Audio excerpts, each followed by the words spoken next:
trying to pull up something. Yeah. All right, welcome back to LiveWire. This is Ray, and with me is... This is Andy. There we go. And we're doing a TV review. Man, we haven't done those in a while. Got cough drop in my mouth. I'm trying to get better up in here.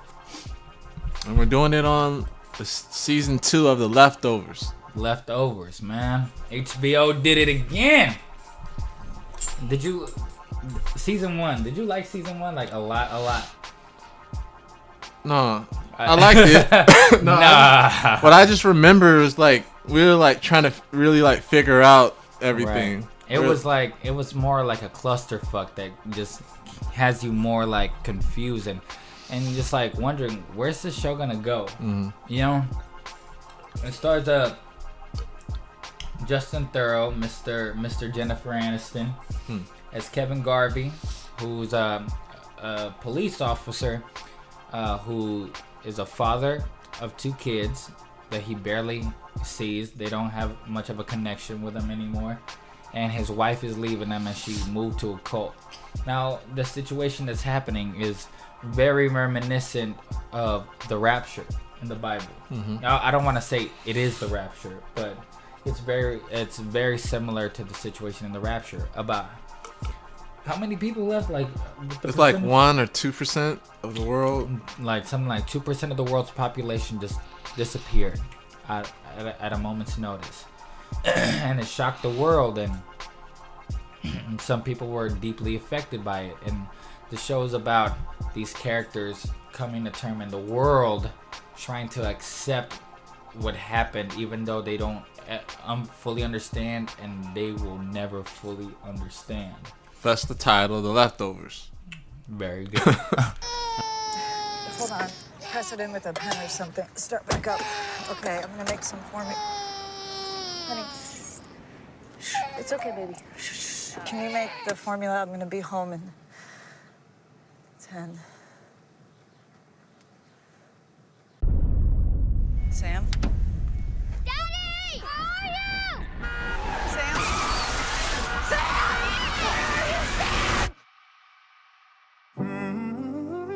It's time again for the world to mourn the departed. Disappearance of 2% of the world's population. None of them are coming back. Yeah, probably not. So many of our loved ones were lost 3 years ago. We still wonder where they went and why. Some bad shit's coming and there's no getting around it. Grace period's over. Time to go to work.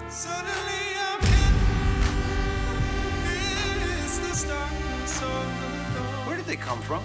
What do they want? You don't even know who they are. The ones that witnessed it, who were actually there, they just snap. They just go primal, man. Same thing's gonna happen to us. It's just taking longer.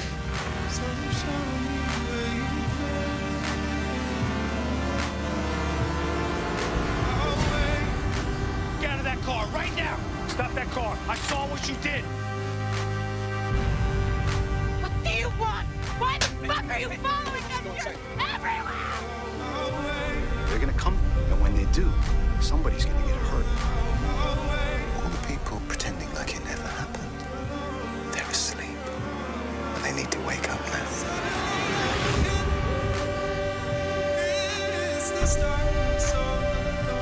It's time. Everybody's ready to feel better. Nobody's ready to feel better. Ready to fucking explode.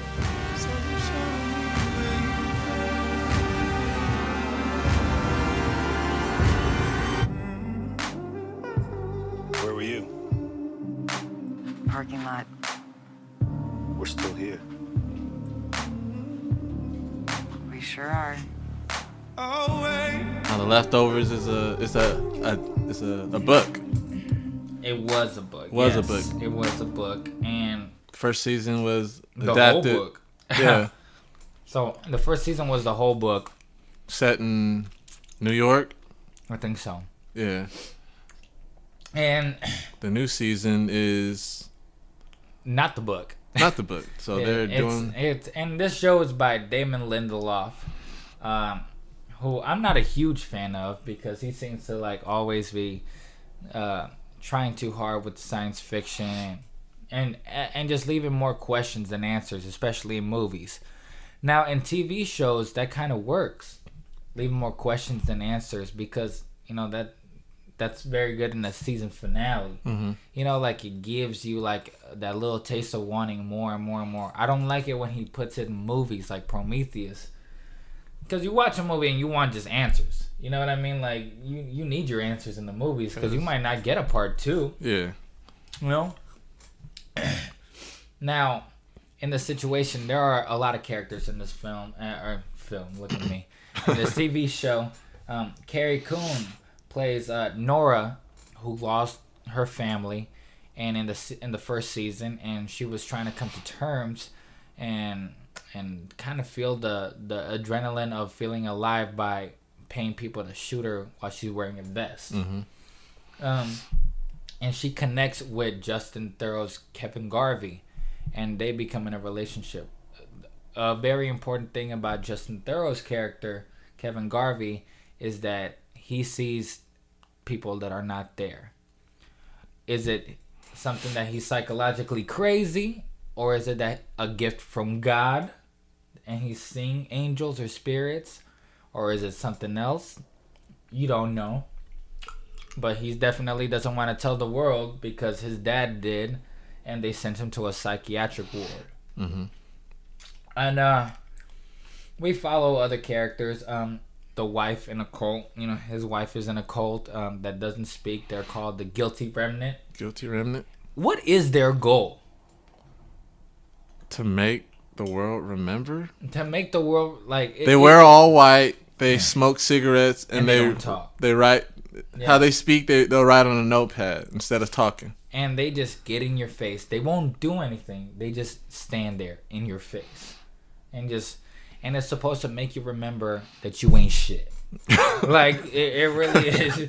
That's really all there is to it. To make you remember that you ain't shit. And another person a part of the Guilty Remnant is Liv Tyler. Yes. Who in the first season, you see her enrolling into the Guilty Remnant, and she's being groomed kind of by Mrs. Garvey, who's, you know, just trying to understand things and whatnot. And she's also being groomed by the leader, who's Patty, played by Ann Dowd. Now, since this is season 2, we got to go in with a little bit of a few spoilers. Wait, setting it up. Kevin Garvey, his daughter, and Nora, they moved to Jordan, Texas, a city that's had the city called Miracle, town called Miracle. That there were no people disappearances. Yeah. There were no people got taken in the disappearances. So it's like kind of like a magical city where hope. People come from all around the country. It became kind of like a tourist town. Yeah. Like a Disneyland, if you will. You know, like, or not, maybe not Disneyland. Like one of those places like when you go on a road trip and then you go, come to this town and see all the landmarks, and when you take pictures, it became kind of like that. Like a circus act. But let me go real quick to things about the first season. Carrie Coon's Nora, her brother, who's her brother? What's his name? Christopher Eccleston. Matt, and he plays Matt, and he's a reverend whose wife is you could say brain dead. We could say brain dead, and he keeps taking care of her. And Kevin Garvey is a cop that went up and he sleepwalks and talks to spirits, and he's trying to keep it contained. And then one moment he noticed that he got Patty, the cult leader, and tied her down. Patty, to call on his bullshit, killed herself right in front of him. And Matt, the Reverend, finds out about this and helps Garvey hide it because he believed Garvey, and he didn't want anything to happen to him, you know. Plus, then he didn't like Guilty Remnant, right? Right. Right. Yeah. I mean, Matt was just really trying to help people, and he saw that the guilty remnant is no help. At the first season, I really thought that maybe there was something to the guilty remnant, but coming into the second season, I really find it's just damage. You know, like because the first season is all about questions, really, and it really made me wonder, okay, well, is there something really to it, to this guilty remnant? Do they know something we don't know? Right. No, they just dumbasses. So, oh yeah, and Kevin Garvey's son. Yeah, got a lot of characters. Everyone plays a part. This is all, and we mentioned a lot of these characters because it like you said, it all plays a big part, and these are all very important puzzle pieces. What was he joined a different type of cult by this guy, this cuckoo for Cocoa Puffs guy named Wayne. Holy Wayne, who believed that he could take all your pain away by giving you a hug. And he had a flock full of hoes, Asian hoes, right? They were all Asian. He loved them Asian. Having this baby. Oh, that's another, the baby. Yeah, that's what I mean. So he would get these girls pregnant. And Garvey's son, his job was to save the girl that's pregnant, because that baby would be the one. You know? Things happen here and there, and Wayne gets himself killed. The girl has the baby, and she leaves it to Garvey's son and runs away. And Garvey doesn't know what to do. And they leave it off to, they drop it off in the doorstep of Nora and Garvey right when they were connecting, and they started to get together. They don't know how the baby got there. They don't know that Garvey's son left it there. You know, and that'll be that. So a situation happened in the finale of the season 1 where it was the guilty remnant who set the houses on fire, right? Right. It was the guilty remnant who set the houses on fire while Garvey's daughter Jill was still in there, and it really took a toll to Garvey's wife. Her name's Lori, who finally spoke, and Kevin Garvey got to save Jill. They find the baby, but then here, leading up to season 2, they hear from Matt. It's like a little bit time later. Matt lives in this place. Miracle, Jordan, Texas. Yeah, Miracle. And he insists on them to come down and start anew because this place is the real deal. My grandmother used to tell us kids this place is chosen. The Garden of Eden. And then on October 14th, people went away from everywhere except here. We are the 9,261. We are spared. She was right. This place was chosen.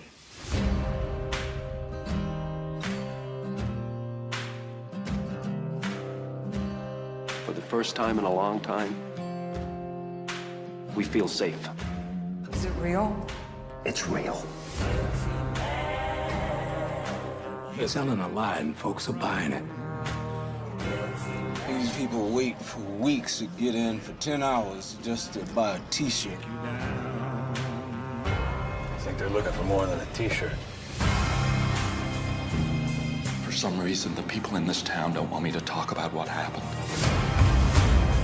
Do you have any idea who that man is or what he does?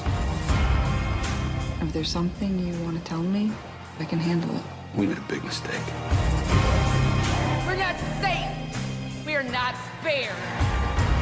This wasn't the plan. This wasn't what was supposed to be happening. Uh-oh.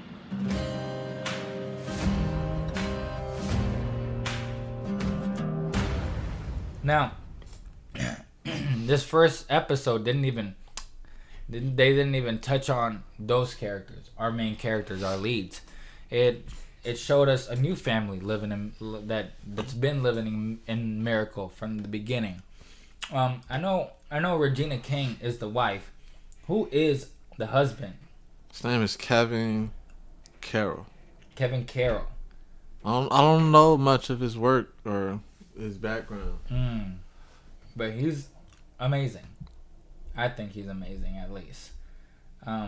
They have a son, Joven Adepo. Right. And a daughter.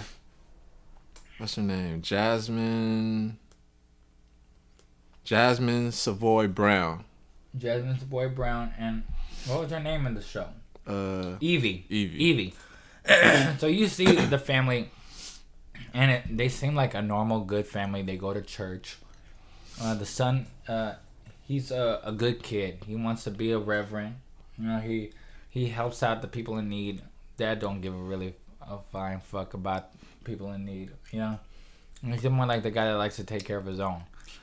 But the more you get to know these characters, this family, you see that there's a lot of problems, a lot of secrets, a lot going on in the past that they didn't, you know, that people just don't mention. Apparently, what's his name? Kevin Carroll's character, John Murphy, he went to prison, but out of nowhere, he's a firefighter. No, it was weird for me. And every time that somebody says, I talk to spirits, you know, I'm the real deal, I know what's going on, he doesn't believe it. He doesn't believe that there are miracles in miracle. He's broken inside. And he calls bullshit to anything he sees. After attacking somebody who claims to know, you know, what's going on and can see the future, he gave him a warning that something's going to happen to him. He disregarded the warning and attacked this guy. And right there, that's when we see his new next door neighbors, and it's the Garveys, who had just adopted the black baby. Beautiful black baby.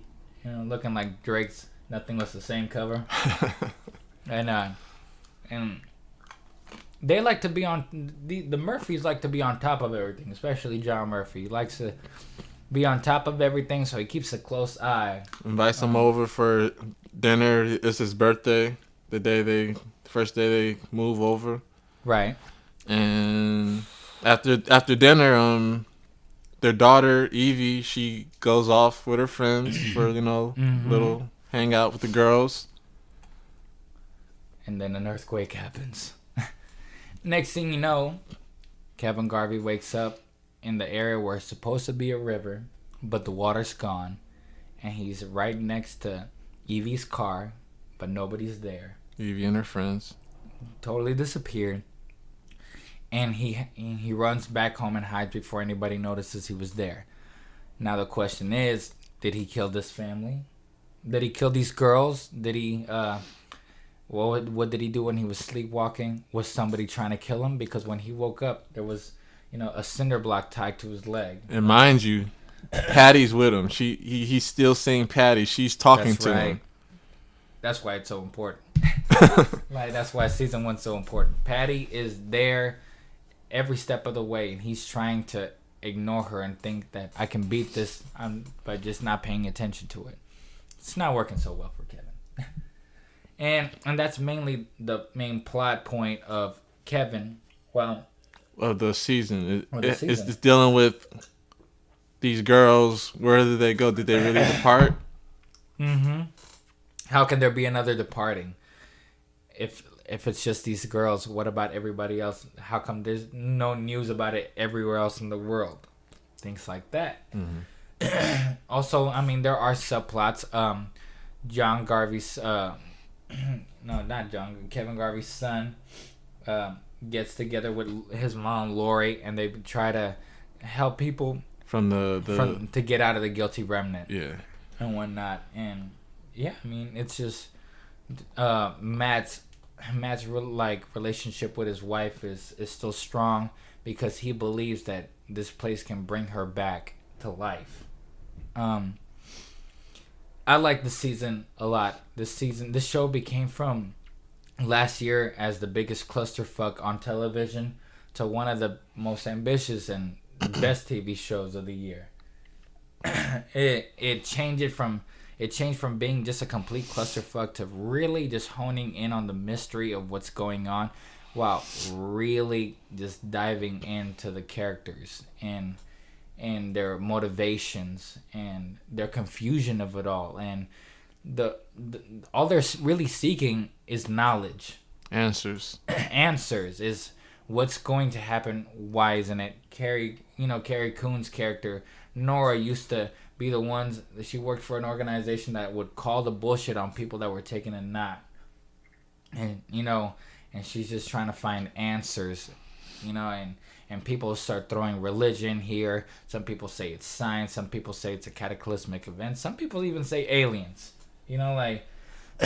And they just don't know what's going on. And it's. Are we gonna get into spoilers? I think we might have to. Cause we got this. We gotta talk about this. I think we might have to. So, why don't you go in, man? Oh, let's see. Yeah. I'm trying to see not so fast. Where do I start? Start on the best thing in the show, man. Kevin Garvey, Justin Theroux. Kevin Garvey. Justin Theroux. He he's a writer, right? I know he wrote Tropic Thunder. He wrote Iron Man 2. I know. He was also one of the bad guys in Charlie's Angels too. He doesn't act a lot. He was also in American Psycho. But man, Kevin Garvey is going crazy. Yeah, he is. So, what was it? Erica Murphy. That's her father, right? The older black man. Yeah, Erica's Regina King's dad. He has this some type of solution to the problem. To his problem, his Patty problem. Mm-hmm. And Patty is an annoying ass bitch, man. She talks too much. Kevin Garvey goes to see him, help him, goes to help his situation. Mm-hmm. And the situation is he has to die and meet Patty where she's at so she could go away. And in doing that, he has to drink poison. And he drinks the poison, and it takes him to what I believe is the afterlife. It could be a lot of different things. I believe it's the afterlife. A purgatory type realm, which is a hotel. A hotel. He, that episode, it must be the biggest mindfuck of an episode. Like, it was such a mysterious, creepy episode. Like, anything that can happen was happening. Mm-hmm. Like, it was very unpredictable. You just did not know. This show was extremely unpredictable, but that episode, he's trying to figure out, like, and he wakes up naked in a hotel room. He just picks up a uniform, and everybody thinks he's a international assassin. Mm-hmm. And you see, like, characters who are supposed to be kind of like dead. Like, you see Holy Wayne, who died in the first season. Yeah. You see Matt's wife, who's brain dead, and she's functioning. She answers the door when someone knocks at her door at the hotel. So it's like this purgatory realm where you're thinking like everyone here is like dead or in this weird place. Mm-hmm. And he has to meet Patty to. Has to take out Patty in this world, so she would leave him alone in the real world or in Earth or in life. So, I don't know, man. This did you and you he also another thing is when he gets there he sees Erica Murphy's the grandfather, so he's like, how are you here when I'm here? Right. And that's because after Justin or Kevin Garvey he drinks the poison, the old black man, he shoots himself.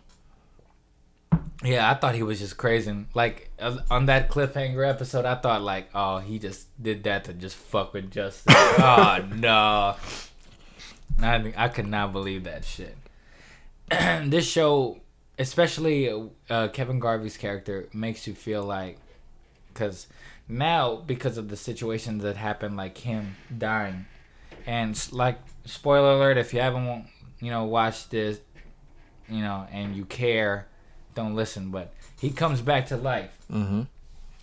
And it makes me think, in all those times that he's been sleepwalking, and he probably has died and come back, and he doesn't even know it. Like him drowning in the river, and I believe that, everybody has these spiritual powers and stuff, like the brother from Family Matters that can see the future, mm-hmm.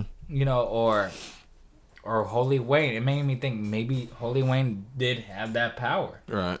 And it's almost like, I don't want to say God, but somebody doesn't want Kevin Garvey to die. You know, and Kevin Garvey is not dying anytime soon. Because in this season, I can count 3 times that he dies and comes back like a G. You know? And so Kevin Garvey comes back and he's buried alive. He gets help from Erica Murphy, the son. Yeah. The son of the family. The young Reverend to be. Yeah, he asks about his sister. You know, it's like, wait, first he's like, did you handle everything? Yeah. Was my grandfather right? You know. Yeah. Did you see my sister? And then that's the moment where Kevin Garvey realizes he remembered seeing her, and she faked it. She faked her disappearance. Mm-hmm.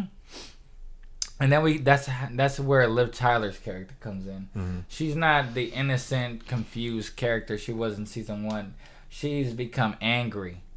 You know, she's become vengeful in a way. Just, you know, like, she wants to really just take over the Guilty Remnant. She kind of low-key becomes the leader with the leaders not even paying attention.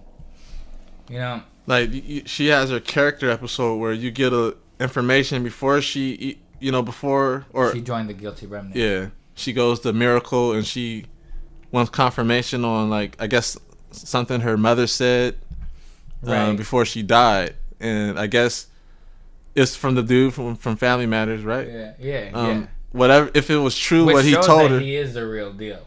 I guess she didn't want to believe it, whatever he said. So she's like, you know, that's BS. And then she's just chilling you know, in Miracle, and she meets Evie. Mm-hmm. And they just, you know, she just exchanged, you know, a little joke, and, you know, Evie give her some baby carrots, and I guess that's kind of like where the start of the big plan comes in. Yeah. And she becomes the leader, low-key, of the Guilty Remnant, and she even bumps into Kevin Garvey's son and brings him to Miracle with her. And she pretty much, because this place in Miracle, you know, you gotta have a pass to go inside. Not everybody can go to Miracle now, especially not to live there. You gotta have a pass. They kicked out the Reverend Matt out of there, and he's going through some things, and he knows that there's something special about that place. And Liv Tyler's character, she sees that there's something to this place, but she doesn't want anybody to get special treatment. She like I said about the Guilty Remnant, she wants everybody to feel like shit. Everybody's gonna feel like shit. Nobody's shit. Just shit. You know? And so, you know, there's all these plots, you know, like with Miss Garvey, she did something to make her son mad, so she's chasing after him, which leads her to Miracle, where, you know, Kevin. Everything leads to Miracle. Everybody ends up in Miracle. Everything leads, and it makes you think that all these characters our main characters in the show are meant for bigger things, whether good or bad, we don't know. And with Mr. Murphy, you know, when the girls were gone, everyone in town, or most of the people in town they got handprinted, and some results come back with Kevin Garvey's print. Dumbass. So now they're searching for him, and when they go to approach his house, that's when Kevin's back from the dead, and he, you know, and they have a little talk, and he's a little wiser. So Kevin Garvey and Mr. Murphy, they go talk. Yeah, all for the bang bang. All for the bang bang. Bang. And that leads to him getting going shot, back to the hotel. Going back to Purgatory Hotel. And he wasn't happy about it. You know, and that. But you can't keep a Garvey down. You can't keep a Garvey down. Can't keep a Garvey down. This time he puts on his policeman uniform. And things are a little easier. And he sings his way out. Which is interesting. It's interesting. Cause that moment, that could have it felt like he could have stayed. You know, Yeah, when the guy could've. told him to sing your way out, it kind of felt like BS. Like he was just Yeah, he joking did. around with him. Yeah, it really did. But that's what I mean. Like, I think this character is meant for like bigger things that we just don't know. Now, onto like bigger things about the show. Not everybody's watching the show. The show apparently is getting low ratings, so we don't even know if we're gonna get a third season. But please, God, HBO, give us a third season. 'Cause Yeah. I need me some more of these episodes. Damn, like this show, like I said, it became first like the clusterfuck on television. Now it became the most ambitious, best TV show with some of the most phenomenal acting of the year. I think it stands toe to toe with American Crime and Fargo. Right. It's just, this is a show that people should watch, because bear with the first season, because the first season's not for everybody. It's really, I can't even really say that I liked it, but the second season I loved, you know, and it kind of leads that if it does get canceled, you kind of get a little bit of closure, but it also leaves a lot of things open. It's funny. The new characters, they're stronger than the characters. The secondary characters in the first season, and I guess it was a good call to leave. Switch. The twins. The daughter's best friend. I remember there was like a councilman, like the black lady. I mean, it was just a lot of kind of characters light that we did not need, really. It was just fodder. And just to bring home the story of second season, Matt's brain dead wife, she's finally able to. She's functioning. She's speaking. She's blinking. Yeah, she's no talking. question is for how long though. Right, and then Liv Tyler's character, she unleashes her master plan with the guilty remnant. With the guilty remnant and the Murphys. The Murphys. What it was Evie and her two friends. They staged their disappearance. They staged the disappearances, and they come out threatening that they're gonna bomb the town, but it was just a threat to distract everybody. And the guilty remnant just rushed into Miracle and destroyed the entrances so that everybody could go in. And they pretty much just forced themselves in and say, "Move! Like, we're here now, and we're gonna fuck up your life." Right. Yeah, I mean that's pretty much most of it, right? That's yeah. Okay. Yeah, this has definitely become one of my favorite shows that I just couldn't help but keep watching. I couldn't wait for every Sunday to come. I mean, HBO just always comes with that quality. In this type of show, you need a serial week. You need to watch it week to week. You need to watch it one Sunday, marinate. Yeah, and think about what's going on, and then watch it the next week. Sometimes it's not so good to just binge. Yeah. Sometimes it's not so good to just binge. Like I just found out I can't binge every show. Like I can't binge Jessica Jones. Kind of, quite frankly, I'm not a huge fan of that Jessica Jones show. I was a fan of Daredevil, not a fan of Jessica Jones. Right. So it's kind of like, but this show is definitely, and for good reasons, it shouldn't be binged, because you need to let it marinate. You need to think about what just happened. I'm going online. I'm reading interviews with the creators and writers just to get some more perspective. Right. Even I think you mentioned like they had a guy, Reza the guy Aslan, who he's like a scholar, a religious scholar who studied Jesus for 20 years or so. He wrote a book on Jesus recently that a lot of people, hated, because like, what is this Muslim man like talking about Jesus for? Just dumb shit. Well, yeah, they got him. I don't know if he was working in the first season. I don't think so. But you could tell this. Yeah, in this season, they did their homework. And all the performances were strong. Kevin or not Justin. Yeah. Anne. Carrie everybody. Coon, Carrie Coon is my Regina dog. King. Yeah, Regina King's bang. Kevin, the whole cast is phenomenal. Christopher Eccleston, like he's phenomenal. It's just, these are characters that really grow on you, and it's such a mysterious, unpredictable show that writing, just takes you. The twists and turns. Yeah, some of the music selection is pretty funny. It's pretty smart. Just pretty well made choices, man. They had a new series opening or theme song. Yeah, the country song. Yeah. Everybody wants to know where you go when you get done. Yeah, who's it by? It's an old song. It's by Iris DeMent. Let the mystery be. But yeah, it's a fantastic show. It's only 10 episodes. People don't stress out. You know what I mean? But it's. And we want more. We need more. HBO, please don't do this to me. Please don't do this to me. Please don't do it. So and don't rush and end like you did with Entourage and make them all fuck that up. Please don't do this shit. Please don't do this to me. Look, I'm begging you while my voice is like losing. It's going away. Please. I give this show, season 1. If I were to give it anything, I would have given it like a 3, a 3 out of 5. Just because of curiosity. You know what I mean?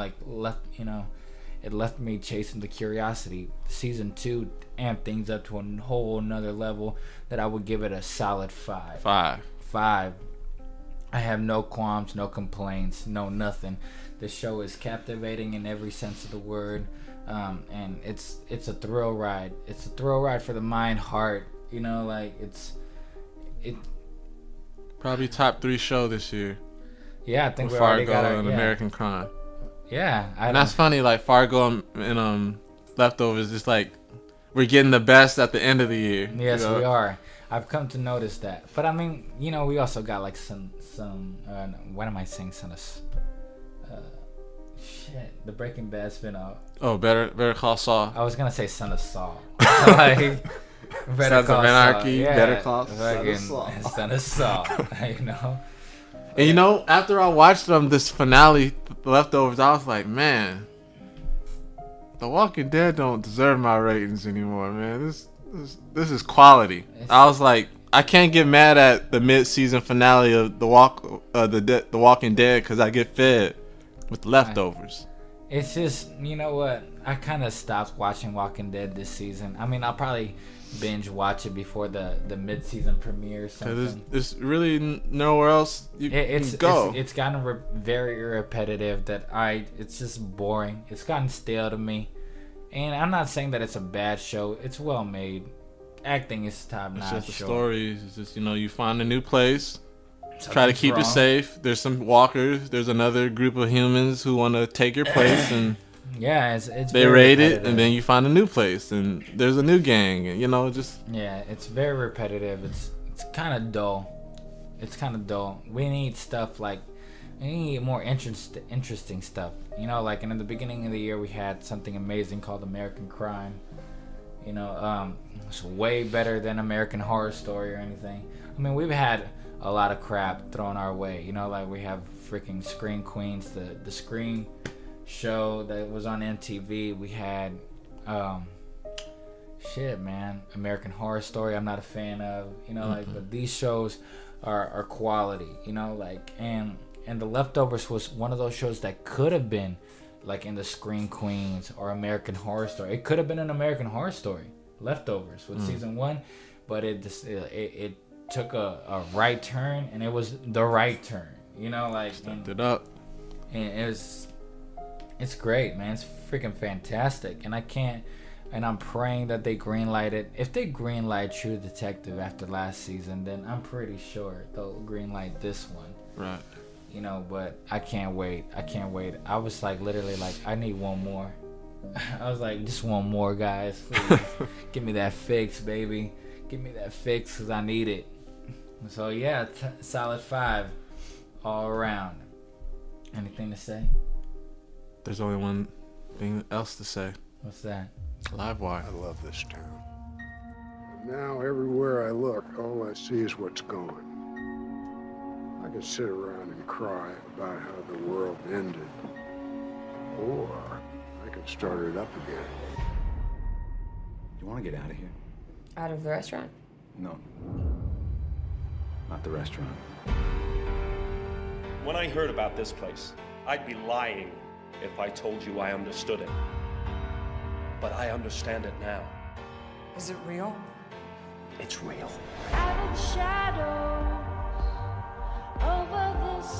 John, Hey. we ought to invite them over for dinner tonight. You're gonna work on your birthday. Just being neighborly.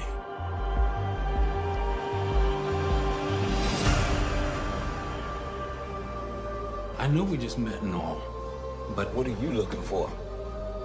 A fresh start? I like it here. Me too. What you're looking for is to feel safe. No safer here than anywhere else. Evie didn't come home last night. She was out with her friend, and they're gone too. We came here because you said it was special.